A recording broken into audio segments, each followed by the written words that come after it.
Yo, yo, yo, yo, what's up, all you burners, stoners, and potheads out there? This is Weedman420 with the Weedman420 Chronicles. How are all you vipers doing? Mrs. Weedman? Mr. Weedman. How the hell are you? Stuffed like a pig. Tell him why. Because I ate too much chili. Mrs. Weedman had a craving for chili tonight, and we made chili over leftover Thanksgiving mashed potatoes. It was really good, but Full. I'll let you all know that I just officially unbuttoned my pants so I could get through the show. Just couldn't handle the restriction anymore. So I'm sitting on the couch. I got a beer in front of me. I've got my microphone in front of me, and I got a joint on the other side, or a bowl anyway, with my pants unzipped. So just call me My pants unbuttoned. Mr. Simpson. What's his name? Homer.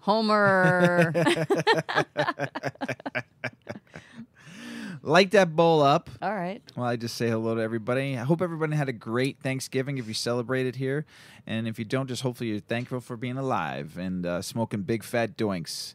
Also, happy Hanukkah to everybody out there. Hopefully you're lighting your menorah with some big fat doinks. And we've seen some pictures of people doing that, so I think it's kind of funny. Hopefully no one's upset about that. But Mrs. Weedman said she saw someone had a dreidel as a joint and rolled it and was spinning it and then lit it up and smoked it. Yeah, right? it was a big fat joint. It's kind of funny. So happy Hanukkah out there to everybody in the world. And I know on my Thanksgiving, like I talked about in the last episode, we went for I didn't have any cousins at Thanksgiving, but I had family members, sister-in-law, and I took a walk with a couple of 21 and over nieces and nephews, and we went for a walk and smoked, and then they ran back to the house because they got cold. Bunch of wimps. So it was a very fun Thanksgiving, and we had a blast, and we ate a lot of food and got real fat and just had a lot of fun. So hopefully everybody out there in the world's doing well. Mrs. Weedman, you smoked, huh? I smoked. It was good. You want to pass that bowl over to me while you say Sure. hello to everybody out there? Yeah. Yeah. So we had leftover, like Mr. Weedman made 15 pounds of mashed potatoes. He's like the mashed potato guy. 25 years and running. Yep.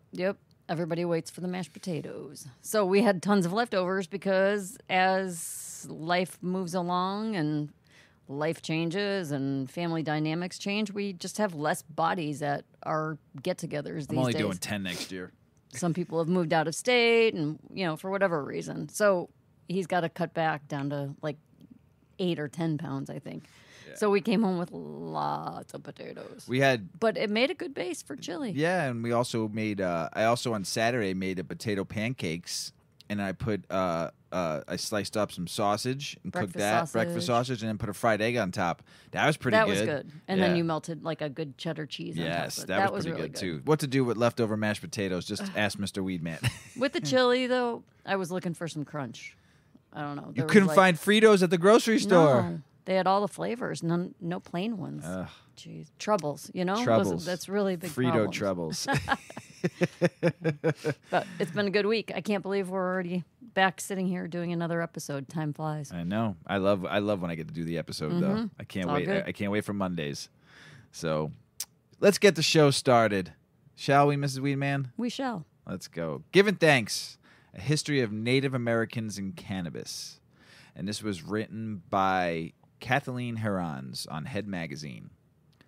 A sacred herb, cannabis has always been a resource of infinite potential to Native Americans. It was smoked in peace pipes as a tool of diplomacy, as many know, but its application in everyday life in the 1400s and much earlier is far broader than that, as you'll see. The fibers of the 5 leaves. Modern English gets the word cannabis from the Latin word for hemp, which was cannabis. Throughout history, this plant has been known more for its textile versatility than its hallucinogenic properties. Native Americans benefited from its durable fibers, and they grew it to produce hemp thread, clothing, paper, and food. Ropes made from hemp could be used for hunting, building shelter, dispensing justice, and everyday things. In 1619, a Virginia law referred to 2 kinds of hemp, English and Indian. When mandating that all farmers grow hemp, the so-called Indian hemp was dogbane, formerly Apocumum cannabinium, which is distinct from hemp that actually comes from India, Cannabis indica. Native Americans had been using dogbane for thousands of years to make rope, and the plant is indigenous to North America. The medicinal cannabis of yesteryear. Science continues to discover ever more uses for cannabis in treating a multitude of ailments, from nausea to seizures to impaired vision and, yes, even COVID-19. Even without having any of today's laboratories and technological wonders, though, Native Americans were availing themselves of cannabis just as innovatively. They used in various forms tea root as a stimulant and psychological aid to treat gas, gout, joint pain, hip pain, muscular atrophy, lethargy, and other maladies. Dogbane also acts as a vasoconstrictor and diuretic, so they administered it through tea or a poultice of treat heart palpitations, eye disease, and headaches. Also, the Chickasaw and Choctaw tribes chewed the fresh root and swallowed the juice as a treatment for syphilis. And the Lakota, who today actually opposes cannabis, as do the Dakota, once used the milky sap of the plant to remove warts. The spiritual side of smoking. Sacred pipes, also known as peace pipes, were sometimes packed with cannabis to intensify visions experienced during special ceremonies. Smoking through these holy objects served as a means of communicating with sacred beings and could be used as offerings to the Almighty. The pipes were believed to be living beings, and the names they were given were indicators of the importance. Personal accounts from the Native Americans have described smoking cannabis as part of sacred ceremony as a conduit for meditation. The Cherokees have a legend that says cannabis, which they call Gatulante, I'm going to spell it out because I probably butchered it, Gatunlati, was brought to this plant by the Star People, who seeded our world with what we know as humanity. The story says that this plant was so important that the Star People believed it was integral to the survival of humans as a species. Ironically, however, the Cherokee Nation of today does not allow any medical or recreational cannabis. In modern-day Mexico, some tribes regarded cannabis as a sacred gift from Rosa Marie or Santa Rosa. In Veracruz, Hidalgo, the Pueblo in particular tribes their practice of communal curing ceremony with a plant called Santa Rosa, identified as Cannabis sativa. The herb is considered both a plant and sacred intercessor with the Virgin Mary, and is worshipped as an earth deity that represents part of the heart of God. Like I said, there's angels in those leaves. From history to the here and now. Today, cannabis offers Native Americans entrepreneurial opportunities. Although there remains hostility between the federal government and federally recognized tribes concerning the legality of cannabis, the prospects are still debatably good. Ganjapreneur has an entire webpage dedicated to reporting on the developments in this area. The New Cannabis Ventures provides a list also of Native American cannabis-related businesses. Similarly, Emerald's list of indigenous-owned cannabis businesses contains more than 100 retailers and is updated regularly. And Canacon published an article on the role of cannabis in furthering Native American sovereignty, which is one objective in legalizing it. The debate. What the Native Americans used really cannabis hemp? Too many, it might seem intuitive to suppose that Native Americans' peace pipes sometimes contain cannabis. As it happens, though, not everyone believes that. In fact, there are two sharply divided schools of thought concerning whether cannabis was present in the Americas before Europeans discovered the New World. And on this article is a map, kind of like where humankind originates in Africa, humankind migrates to Asia and discovers cannabis, humankind migrates to the Americas, bringing cannabis. Spaniards arrive and colonize the Americas, bringing cannabis. And it has a timeline from like past 14,000 BC, and then it goes all the way to 1492 AD on the timeline. The world was established. One theory is that cannabis made its way to the continent of North America when humans crossed the Bering Strait from Asia.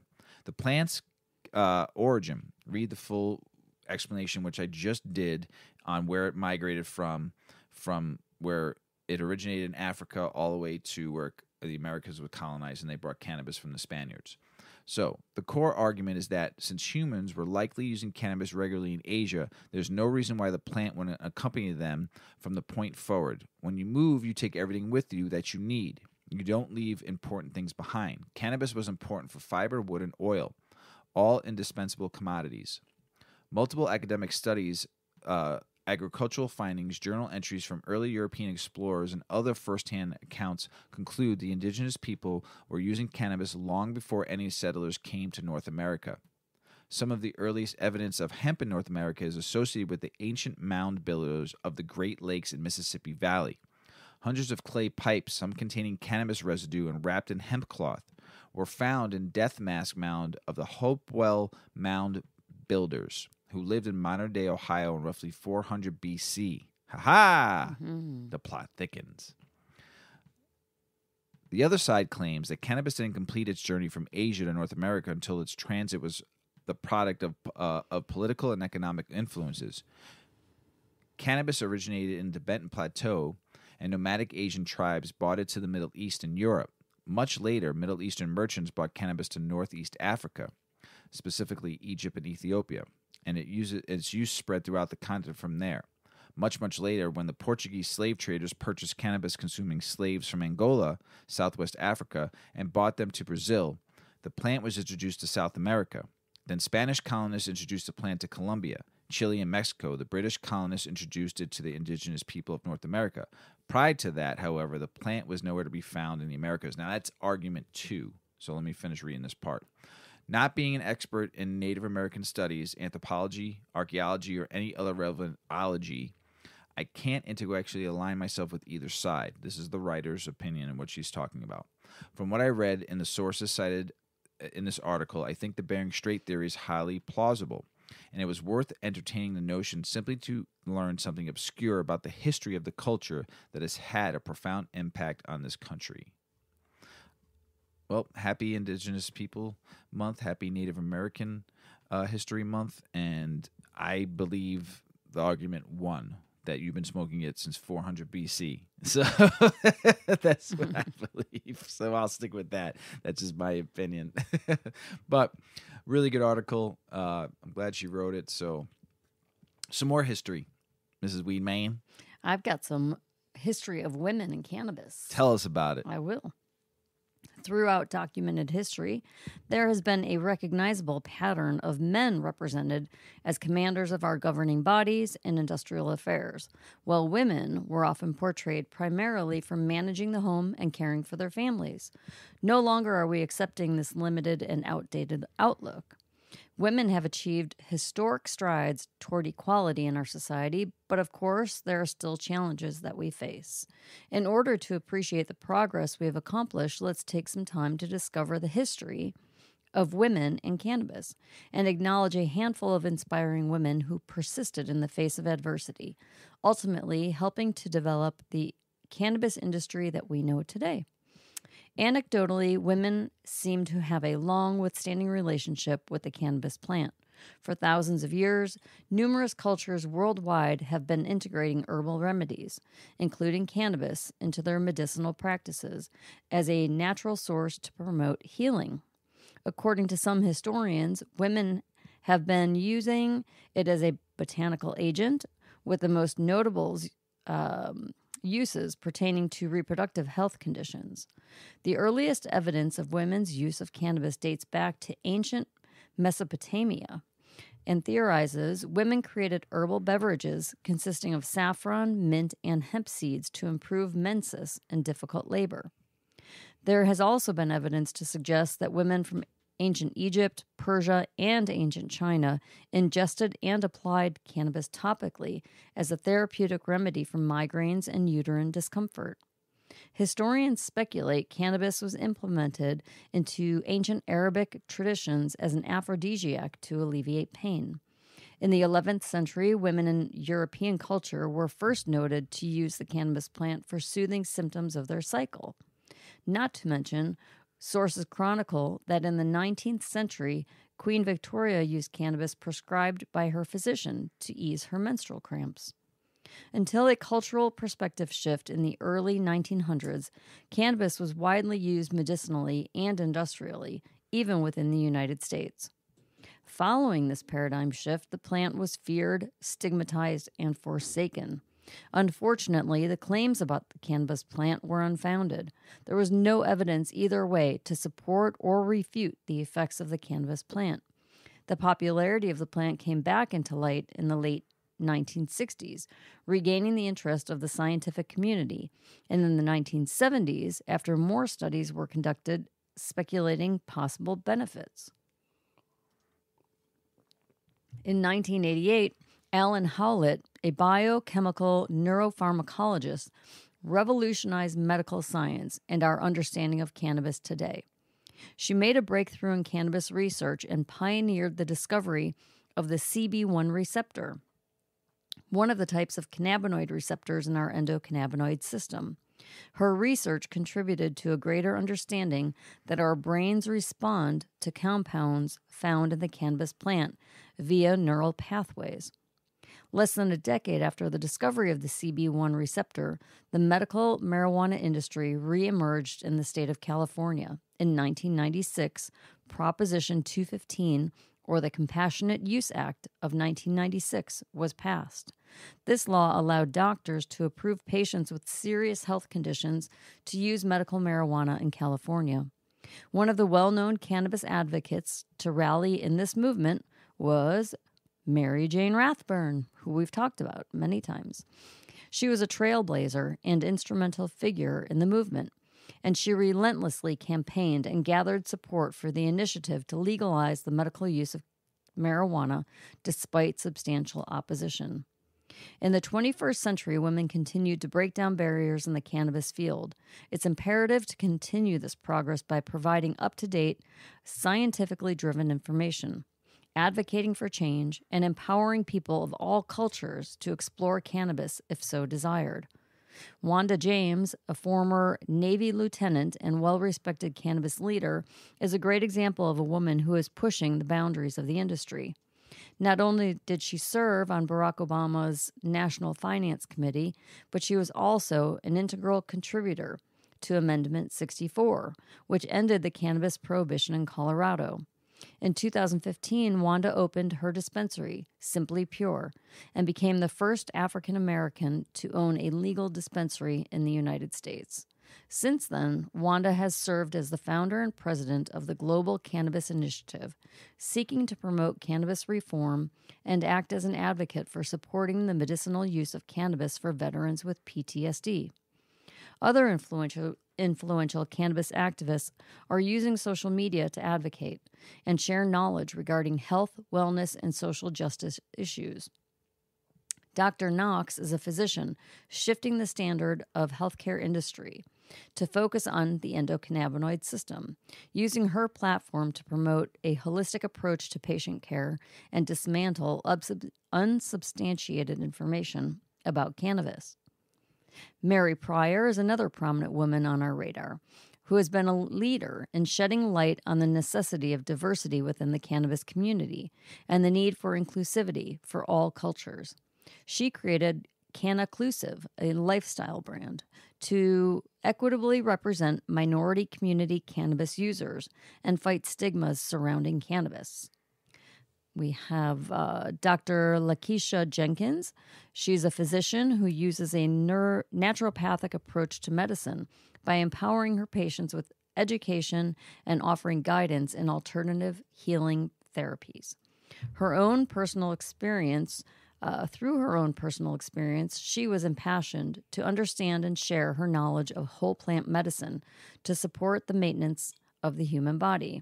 Her specialties include medicinal cannabis education and the endocannabinoid system, and she is a well-known proponent of using CBD to offer mental and health benefits. Women have been involved in the history of cannabis since the millennia and have played a vital role in advancing our understanding of this special plant. None of us would be where we are without our ancestors pushing the boundaries of culture, commerce, and science. Groundbreaking contributions, like those of the women in cannabis history, have continued to substantiate the necessity for more women at the forefront of leadership and innovation to proceed in moving the needle forward in the cannabis industry. Go, ladies. Hell yeah. Yeah. Pretty cool. Something I've been talking about on the show for a while now, home grow. Mm-hmm. And I participate in home grow because my state allows it. And I think all states should, who are medical or recreational, allow home grow. but let's read this. So, do cannabis companies face consequences for opposing home grow? Some cannabis companies are still openly opposing home grows. Will they end up on the wrong side of history? Home grows are the grassroots of the cannabis reform movement. Therefore, with legalization, many advocates and patients believe it's essential for individuals to have the right to cultivate their own plants, especially in a regulated market. Luke Zimmerman, a cannabis attorney at Oxford University instructor, said home growing grants each person access to a unique relationship with cannabis. I've said this so many times. I am one with my babies. My babies when I grow them. It's my zen. I feel like I don't have a grow going right now, and I feel a little lost because I had a routine going. And I cannot wait till the first week of January because that's when I start my home grow again. So he added, if everyone has the right to grow a limited amount of cannabis, it will be the final nail in the coffin for shifting the outdated laws and rules of cannabis being a gateway drug. I like what he just said. Not widespread, but still concerning, cannabis companies have the occasion gone on the record to oppose home cultivation laws in specific states. Conversations among some in the cannabis community reveal a degree of suspicion, believing that more leading names may not support home growth either. However, these beliefs are largely formed by intuition rather than hard evidence. Arguably, the most prominent on record's opposition to home grow came from New York. In December 2019, Politico reported that in the lead up to the then Governor Andrew Cuomo's legalization plans being revealed, the New York Medical Cannabis Industry Association had written to him in hopes for keeping home cultivation out of the Empire State. At the time, the group members included Acreage, New York, Columbia Care, Edian, MedMen, PharmaCann, The Botanist, and Vero Health in the chapter title, The Fallacy of Home Grow. The letter cited that despite high medical cost and freedom of choice via home grow, the group opposed the measures, citing risk to public health and ongoing unlicensed market. Yeah, okay. In 2021, New York passed its adult use bill with home grow allowed. Good for you, New York. In 2020, Make It Legal Florida's legalization petition included provisions that would prohibit Floridians from cultivating their plants. Make It Legal Florida's primary backers were Perel and MedMen, pumping $8.2 million into the campaign beginning in August of 2019. MedMen was one of the companies involved in the letter to New York leadership as well. As of the articles of submission, MedMen has not replied to the writer of this article, and also High Times. In April 2021, the Florida Supreme Court struck down the petition over language it deemed misleading. Advocates and companies call for home grows. Advocates cite several reasons why they support home cultivation. Depending on the advocate, the primary reason often is one or a mix of plant history, economic inequality, high legal cost, freedom of choice, distance to legal sources, and unjust laws. Elena Frankel is a self-employed media professional and is the author of Women in Weed. Frankel said citizens should have the right to choose if they want their cannabis from the dispensary, a pharmacy, or their backyard. She likens cannabis growing to buying produce. She grows her own at home and still buys at the store.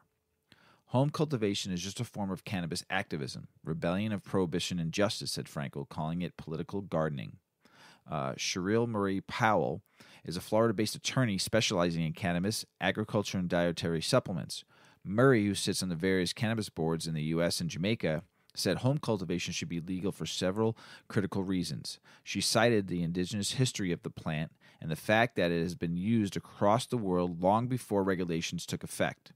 She added the plant prohibition is not based on science, calling the rules arbitrary. Lastly, she said the individual needs of patients make some home cultivation needed. Individuals have different plant chemistry needs for their chronic conditions, and individuals have different plant chemistry needs for their endocannabinoid system, stated Murray. She also believes that home cultivation empowers and leads people to make better choices about what they put in their bodies. While there is concern that major cannabis players, be it on record or otherwise, oppose home grow, the industry is far from unified in its opposition. In 2019, Chris Crane, then president of multi-state operator Forefront, stated he emphasized with companies trying to make money. Still, he added the opposition eventually boils down to companies looking to make the most revenue possible. Maureen Kurjustici CEO of Oregon's Alibi Cannabis, the investor and advisor said companies out west tend to support home cultivation. She told High Times that Oregon's strong DIY culture includes some cannabis cultivation, so much that cannabis fits into the general aesthetic in her Portland community. I was at a backyard dinner party last night in Portland, and a neighbor had a very nice-looking cannabis plant that he was tending, Curtis reported. She added, not everyone has the time, interest, or capacity to grow plants, but having that as an option is very important. Proponents of cannabis community ethos may believe that big brands opposing home grow will face the consequences in the form of lost revenue or damaged reputation. That, however, doesn't appear to be the case so far. Some of these brands are growing astronomical numbers in millions. So to me, I don't know why they oppose it. That's just my opinion. Zimmerman believes a negative hit could come, but it will likely only be from informed consumers who have taken the time to understand the issue. He believes companies should embrace home growing so customers can understand the value of store-bought pot. I have grown for the past 5 seasons, and while I've learned a lot about the plant, what I'm reminded of each year is that skills to cultivate quality cannabis take years to develop. I don't know about that. I did it in 6 months. Especially if you're trying to cultivate for scale. Different story, since Zimmerman. While revenue doesn't seem to be affected by home grow opinions, reputation among loyal consumers is still a concern to some operators. Dan Grower, the owner of Buddy Garden Advertising, advises his cannabis clients to support home growing, with most on board to distribute helpful information for home grows. I remind all my clients that information is available anyway, so there is little benefit to being on the wrong side of history because of a futile effort to protect their own profits, said Grower.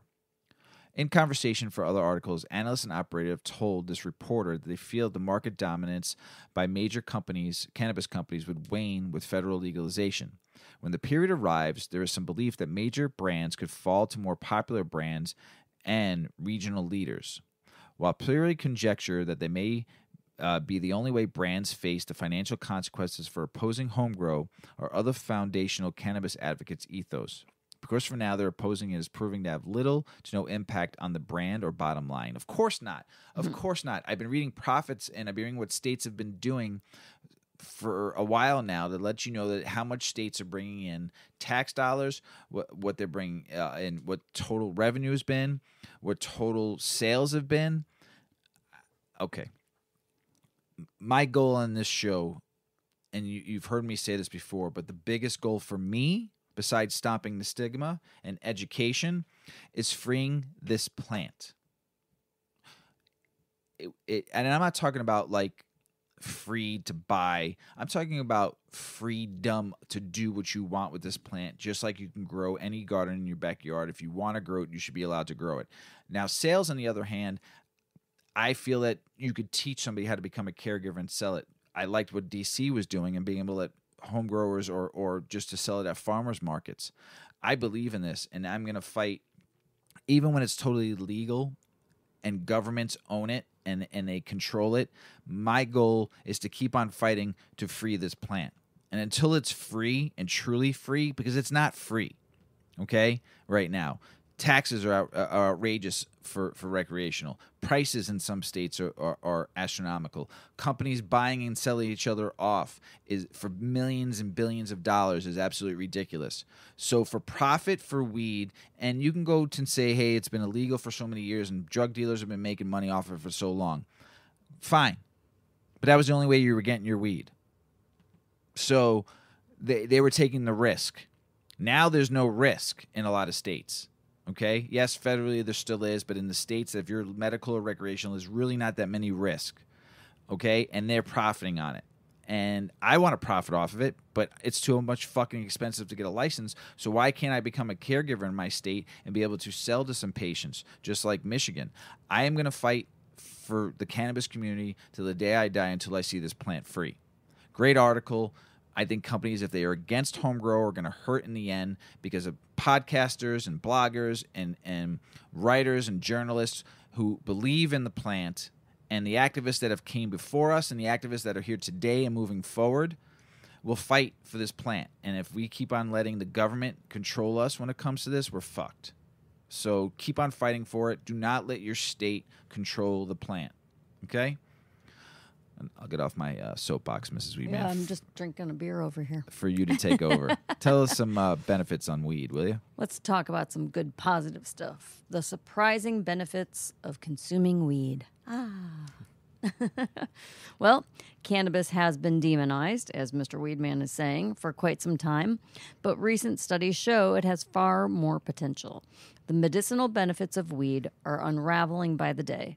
Many modern-day medicines might be effective in treating physical and mental health, but there are conditions where the effects of cannabis are better than that of modern medicines. Cannabis is a blend of more than 100 chemical compounds. This chemical composition is known for the relaxation effects it provides from chronic pain and stress. Cannabis is a complex plant that requires a lot of studies to understand its full capabilities. Its benefits are being acknowledged at the government level with the legalization of weed in 37 states, proving the government is ready to push this market forward. There are many benefits involved with consuming weed. Let's discuss some of them. It can help you lose weight. I'll be honest, when I went through this article and read their bullet points, there were a couple that I removed because there isn't research to, and I don't want to advocate or misrepresent. We've always said we're not experts. Right. We just learn. Do some more research on this. I don't think what they're saying by saying it helps you lose weight is that it's like a weight loss strategy. But this article and whoever wrote it is saying it can help with losing weight. So much of the time, cannabis users choose to consume weed because of its relaxing effect, often forgetting all of the other benefits of cannabis. Many cannabis users are really fit, and this can be due to weed's direct connection with insulin. When you consume weed, it begins regulating insulin. Components of cannabis are also suitable for aiding your caloric intake. So not, that old philosophy that you are going to get the munchies every time you smoke. I don't get the munchies. No. I honestly think it's like a learned behavior. But here's the thing. There are strains that make you munchie. When you get the munchies, attack. you don't have to run for the chips and the candy. Yeah. You can run for an apple or some I go for grapes. Right. I don't. So I go for something healthy. I go for candy. So right. But and cookies and chips. so it's in your mindset of what you're going to turn to when you have the munchies. And everyone's probably saying, Mr. Weedman, I don't want no fucking grapes or an apple or a banana when I'm high. I want Doritos. Yes, you do, Mrs. And Tootsie Weedman. Rolls and Swedish Fish. Right. Yeah. But you could just say to yourself, if you do have a problem with getting the munchies, some strains give you the munchies. You could just say, I'm not going to go for candy this time. I'm going to go for this. Yes. But they're actually saying, this journalist is saying that it does actually help to regulate your insulin. So I've never heard that before, so I would be interested in finding out if that's really true. We all know, this is a long-believed truth, that it helps in cancer treatment. Many modern medicines are found to be very effective in fighting cancer, but recently it has been found that cannabis effectively fights certain types of cancer and is very effective in dealing with the side effects. Many cancer patients found consuming cannabis is much more effective in dealing with chronic pain and other physical and mental issues. It can help with seizures, we know that, and that tends to be more of the CBD than the THC, but there's a certain balance that's right for different conditions. There's a wide range of areas that medicinal cannabis covers. It's known to have great effects on people dealing with seizures. Therapeutic benefits of cannabis on people suffering from Tourette syndrome and seizures has been revealed. The effects are so impressive that more studies on its involvement in mainstream medicine are now on the table. Theory that it can help slow down the development of Alzheimer's. Give me more weed. That's just a terrible, terrible disease. Cannabis is gaining a demand among people diagnosed with early onset Alzheimer's. Patients are finding comfort in using cannabis regularly. Delays in cognitive degeneration have made patients reach for cannabis as soon as possible symptoms begin. Helping with reducing arthritis pain.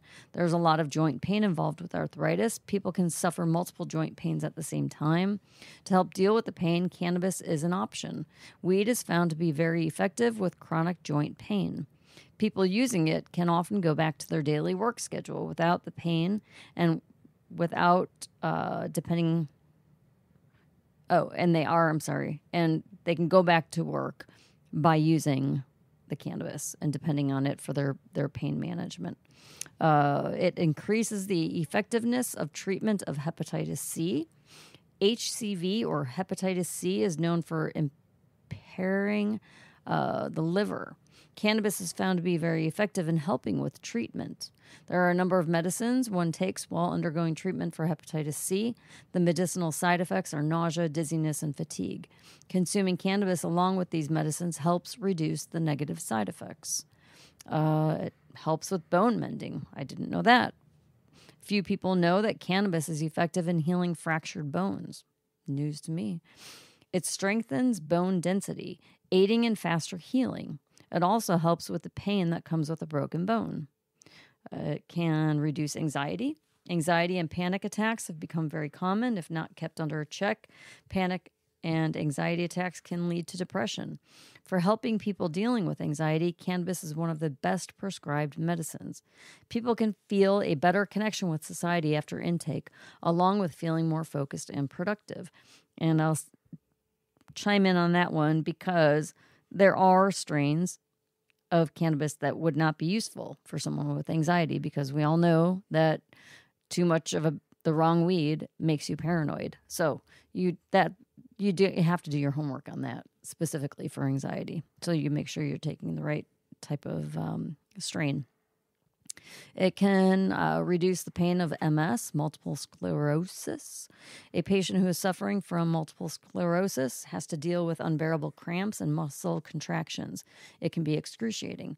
People who deal with MS are often prescribed cannabis nowadays. The effects of cannabis on pain are very positive. The muscle cramps tend to ease and pain lessens. And it can also help with the treatment of bowel diseases. CBD and THC are known to have a positive effect on people who have ulcerative colitis.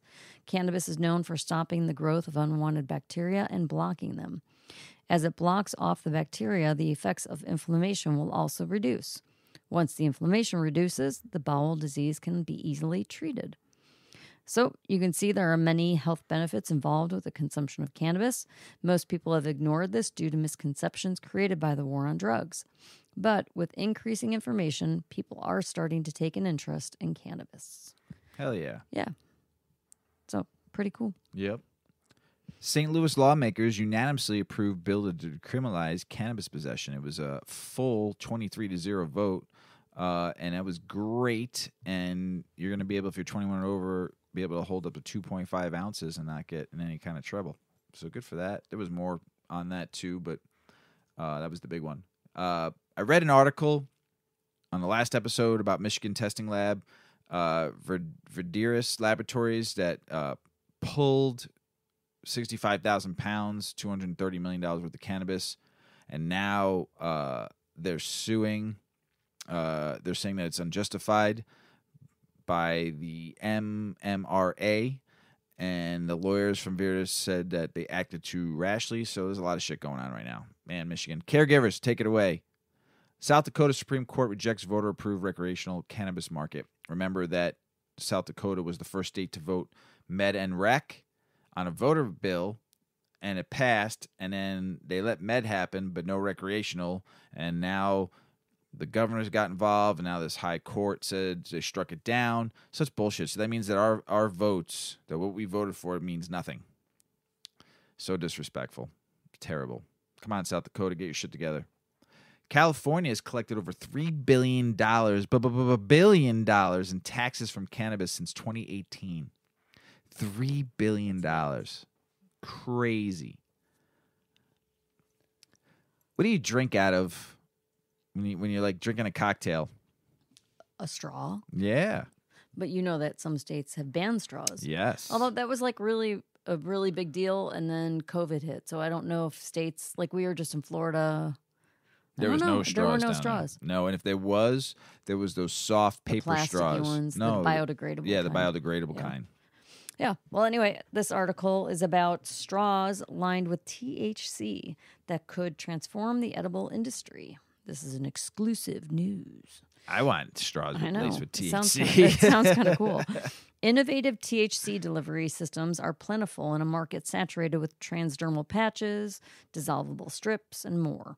But every so often, a unique product disrupts the playing field. Enters THC-infused drinking straws, loaded with an interior lining infused with THC. Drink Buds, that's spelled DRNQ, drink, BUDZ, Buds, launched its premier line of drinking straws infused with THC right in the lining of the straws. The lining dissolves as you drink, providing a new delivery system. The consumer can watch the amount of THC that is consumed through the outer layer of the straw. This technology allows for very precise dosage, setting itself apart from other methods. Give your lungs a break while maintaining a relatively fast onset of THC, taking place within 6 minutes. You can actually see the colored coating inside the straw fade away as the THC is consumed. People are talking gummies and waiting half an hour to get high, Drink Buds founder Joe Wallace told High Times. How often do they end up taking a second gummy when they get bored waiting? And then they end up much higher than they wanted to be. With Drink Buds, the coating dissolves in liquid that you drink with it, giving it greater bioavailability. We have a 6-minute onset, which is definitely, which is definitely more fun, but also gives people more control. The Los Angeles-based startup secured the master rights to technology developed by Unistraw, the biggest straw maker in the world, based in Australia. Unistraw's patented award-winning straw delivery system can infuse drinks with a coating of flavoring or active ingredients, THC in this case. Drink Buds will launch in 3 flavors and 3 doses, 25, 50, and 100 milligram dosages, with individual straws containing 5 to 10 milligrams. You see people sucking out of like 5 straws at one just time. Eating, like, forget recycling it. They're just going to eat the straw. More options are expected soon. This allows the consumer to infuse a cocktail or nearly any other type of drink with THC without knowing the intricacies of edible infusion. Typically, cannabis has to be decarboxylated and added to alcohol or an oil-based medium for infusion. It's just not something most average consumers know how to do properly. The straws come in natural flavors of mango, lemon lime, berry, and matcha in 10-straw packs. Drink Buds will be available beginning December 15th from dispensaries and delivery services throughout California. Hopefully other places too. Yeah. Plastic straw bans abound as plastic litters the oceans. Seattle, Washington banned plastic straws in 2018, followed by Washington, D.C., and more cities. Also, major food and drink chains such as Starbucks began to phase out plastic straws, leaving opportunity for compostable options. Drink Buds straws are 100% certified compostable and biosourced, so they're even cooler. They are actually sourced from corn, not plastic. So a lot of people hate paper straws because as you drink, they're like suck. melting. But we've used the corn ones. Yep. Yeah, and it just feels like a normal Be straw. even cooler when you can use hemp. Yeah. The straws could help to create a massive reduction in the cannabis industry's carbon footprint, reducing shipping and storage of heavier products and reducing the plastic and chemical waste associated with vaping products. The delivery systems will change lives, Wallace said. I know that sounds over the top, but think about how convenient and enjoyable this makes taking care of yourself and feeling good. This is a natural disruptor of the edible market, which is on track to reach $12 billion by 2025. Woo. Imagine all we can do with this technology, and all you have to do is sip away. Sweet. Good for him. Hopefully Yeah. it breaks out. Send some straws to Illinois, will you? We'll sample them for you. Yeah, we will. International news. Cannabis-based company approved for cancer treatment in Peru. That's pretty good. What else here? You can now order cannabis via Uber Eats in Canada. That's awesome. Good for them. Here's something crazy, and this was all over the regs, I should call it. Taliban announces deal to grow cannabis in Afghanistan amid questions over company's involvement. The T-Ban regiment in Afghanistan announced last week that it had contracted a company called C Farm to grow the manufacture of cannabis products, but an Australian firm of that name later denied it's involved with the project after being mentioned in local media reports. Taliban's officials later clarified that they're working with a separate German company. Social media posts from the Afghan Ministry of Interior Affairs said the company called C Farm agreed to make the investment worth over $400 million to set up the cannabis production factory in the country. The project will be officially launched soon, and hundreds of people will get job opportunities, the ministry said in a tweet. But after regional media organizations reported that the Australian company C Farm was involved, the firm later said it had no idea what the Taliban was talking about. We have become aware of numerous media articles stating that C Farm in Australia has been involved in a deal with the Taliban to be involved in the supply of cannabis in a cream, a press release said. We do not manufacture or supply anything. We provide medical advice services to the pharmaceutical industry within Australia. We have no products on the ARTG. We have no connection with the cannabis or the Taliban. We have no idea where the Taliban media release has come from and want to assure everyone that it has not to be connected with C Farm Pty Ltd Australia. Kwari Seed Kosti, a spokesperson for the Taliban, which seized power from the Afghan government in the summer following the U.S. military withdrawal, tweeted on Thursday to clarify that the deal was instead with a German company called C Farm. Crazy. Earlier in the week, Kosti had provided details in a Twitter thread about the cannabis deal. Yesterday, officials from the Ministry of Interior Counter-Narcotics Department met with the representative of the company C Farm, he said, according to the translation. The company wants to build a cannabis processing plant in Afghanistan, which will create all cannabis products. In Afghanistan, only this company will be legally contracted, he said. By establishing this factory, C Farm Company will use cannabis produced in Afghanistan to make spices and a kind of cream. What kind of cream is that? The Taliban spokesperson added that the contract will create jobs for many citizens. The deal is, if we were to play out, might seem unusual given the regime's harsh treatment toward people who illicit drugs. Shortly after the Taliban took control of Afghanistan, the Associated Press reported on raids where drug consumers were threatened with violence if they did not agree to enter into treatment. The Taliban also banned the production of opium prior to the U.S. military invasion in 2001. But when it comes to cannabis, Al-Abari reported that the plant served as a major source of revenue for Taliban insurgents during the U.S. occupation. Now it seems they see economic opportunities again, but through a more professional, regulated market.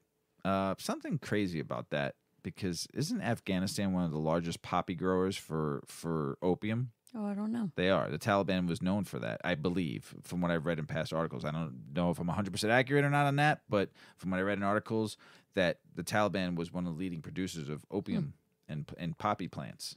So, I don't know. I don't know what to think about that. I mean, if they were growing it for their own people in their own country, whatever, but I don't know. I'm just going to stay out of that one. African nation asked Mike Tyson to become the cannabis ambassador. That's pretty cool. According to BBC, the country of Malawi is hoping to recruit former heavyweight boxing champion Mike Tyson to become their official cannabis ambassador as the nation looks to capitalize on the legal cannabis market.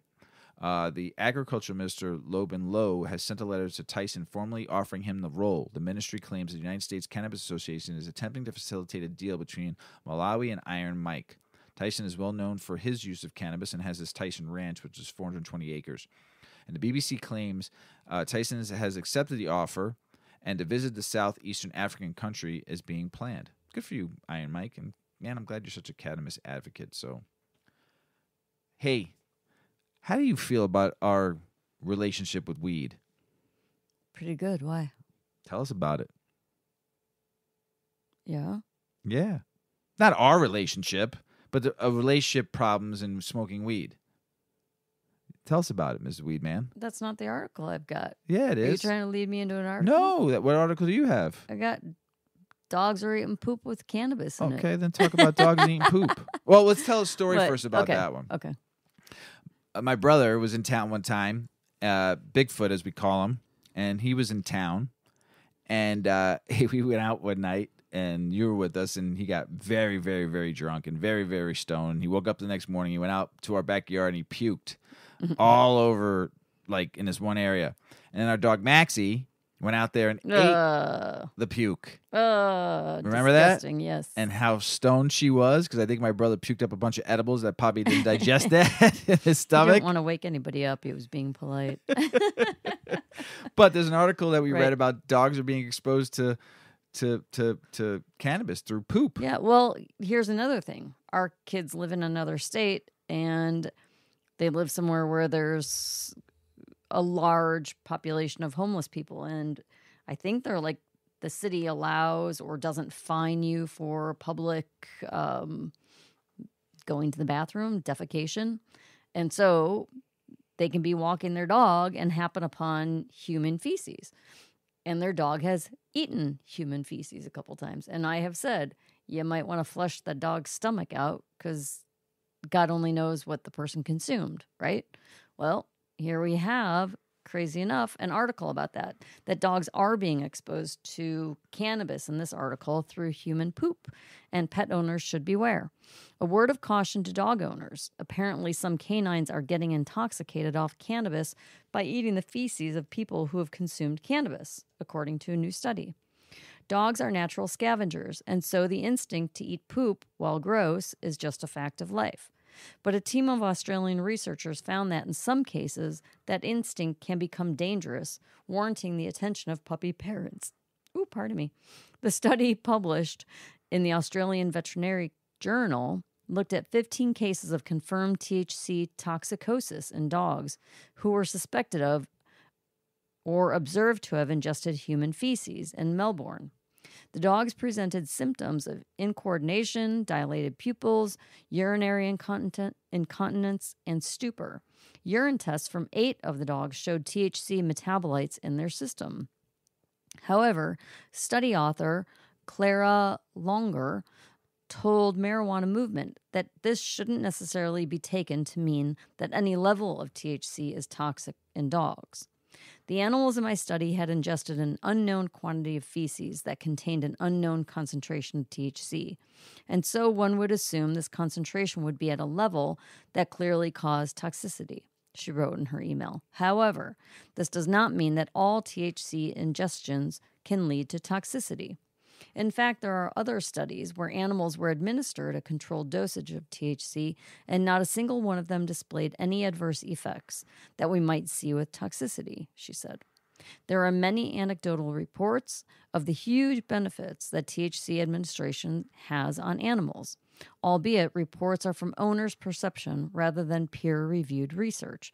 But this does not mean the industry should disparage THC as a therapeutic agent, Longer said.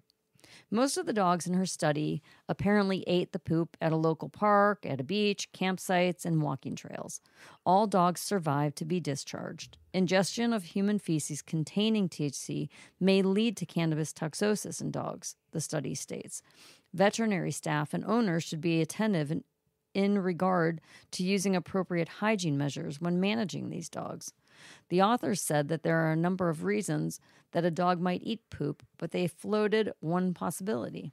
It is possible that the presence of cannabis in feces increases its attractiveness for ingestion by altering its scent, texture, or taste.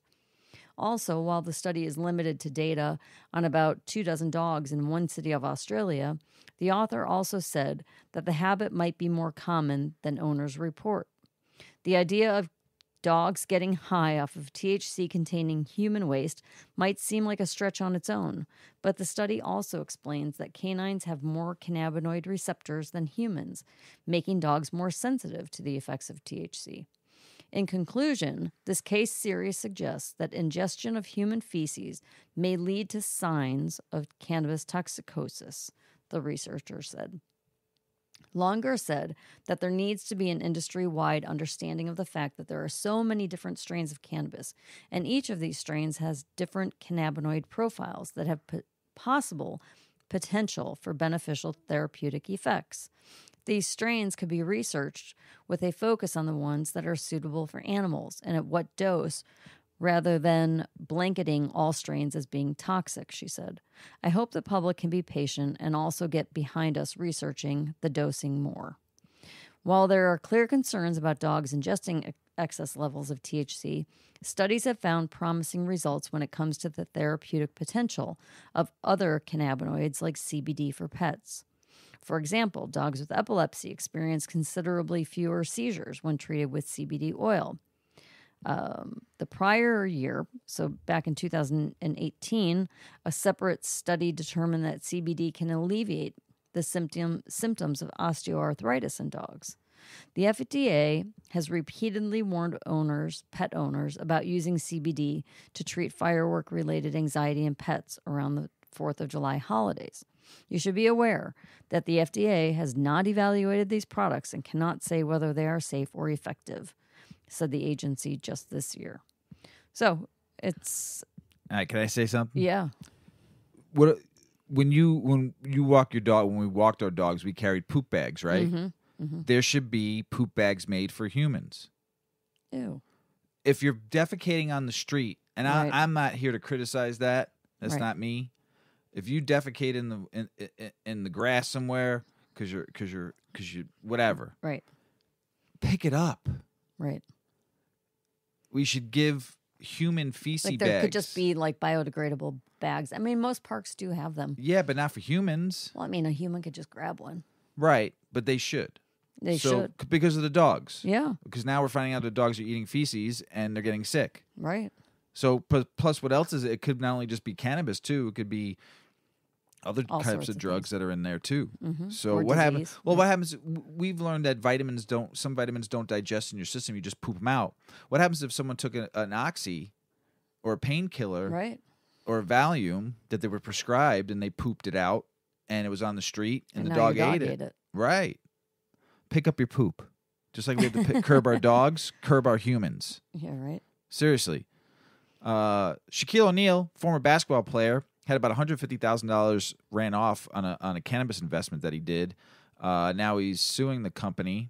Well, basically, they were going to installment and pay him back, and they paid him $20,000, and they ran again, and they caught him, the people that he invested with, and now they're suing him for $1 million.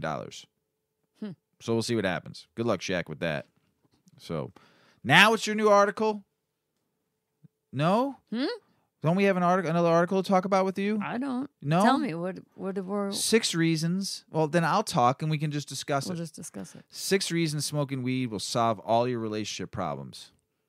Yeah. Yes. All right. So let's Tell just me why. let's go down the line.